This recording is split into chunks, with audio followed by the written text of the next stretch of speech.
Hello year 6, 7, 8 and 9. I hope you've all had a lovely Easter and are ready to get back to work. I wanted to start with a little video about housekeeping, about how I'd like you to set out your work for me. At the end of every lesson, I need you to take a picture of your page, or if you write very small, maybe two pictures, one of each section of your page, and then pass it in to Google Classroom where I can look at it and mark it. Now there are some things you can do to make it easier for me and for yourself to look back on this work. The first thing is to pop the date. So aujourd'hui c'est samedi le 25 avril 2020. Voila, now you can underline. You might also want to put a title or the learning outcome from our main PowerPoint, but I'm not going to remind you necessarily to do this every lesson, okay? So you are probably going to want to start your exercise books with a reminder of the days of the week that we might need. So, lundi, mardi, mercredi, jeudi. Oh, I forgot dimanche at the beginning. That's Sunday. Sorry, everybody.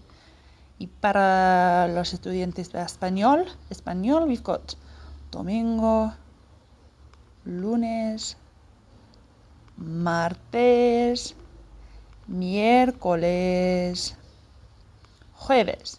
Now, one of the things that is going to be tricky about doing this style of video for learning for us is that you're going to have to be very honest with yourself. So if I put these out like this and then say, okay, you need to now fill in the English for these, and I know these are easy words, I'm just doing it as an example, I will then tell you to pause the video.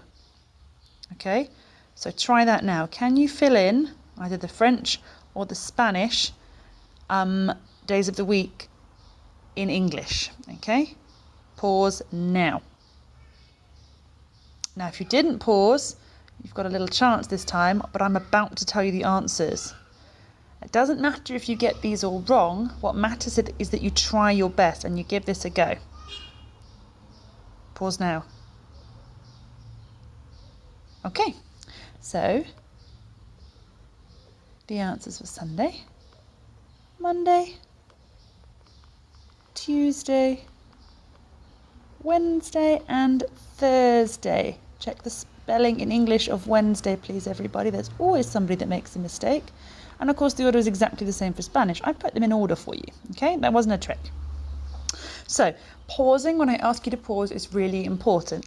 Another thing that is quite important for us is when I ask you to do a piece of writing, I'd like you to put numbers either here or in the margin. So I've got a nice big margin, I can write them down.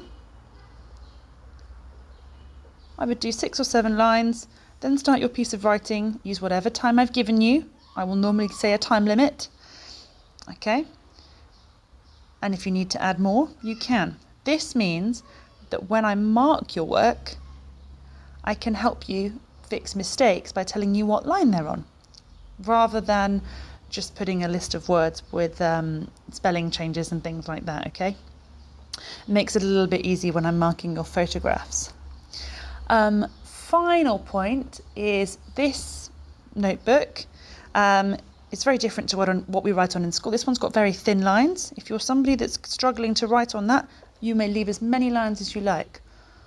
I would also suggest, if you're working on a small notebook, like for example, this one, okay, these are really nice, but they can be really hard to write on, so just bear that in mind when you're trying to choose somewhere to do your work, especially the last 3 or 4 lines of the page, okay?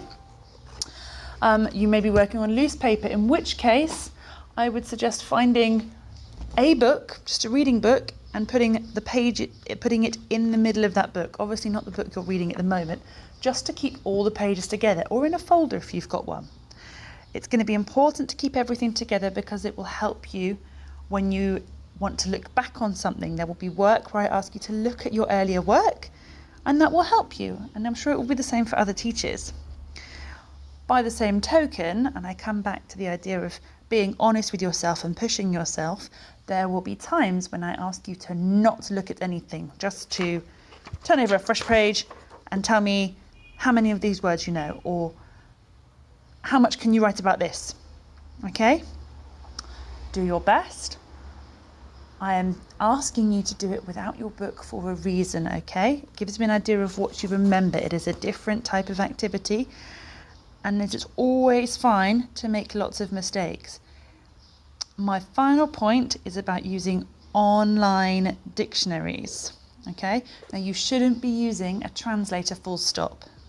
Something like Google Translate or Babelfish, I know there are others, occasionally gives you the right answer, but it's a complete cheat and you don't get anything from it. However, if you do need to look up the odd word, this is the address of an online dictionary. Make sure you choose the correct language you're starting from and going to. Okay? It will also help you to conjugate verbs and sort them out, but that's a little bit complicated. So try to stick to vocabulary.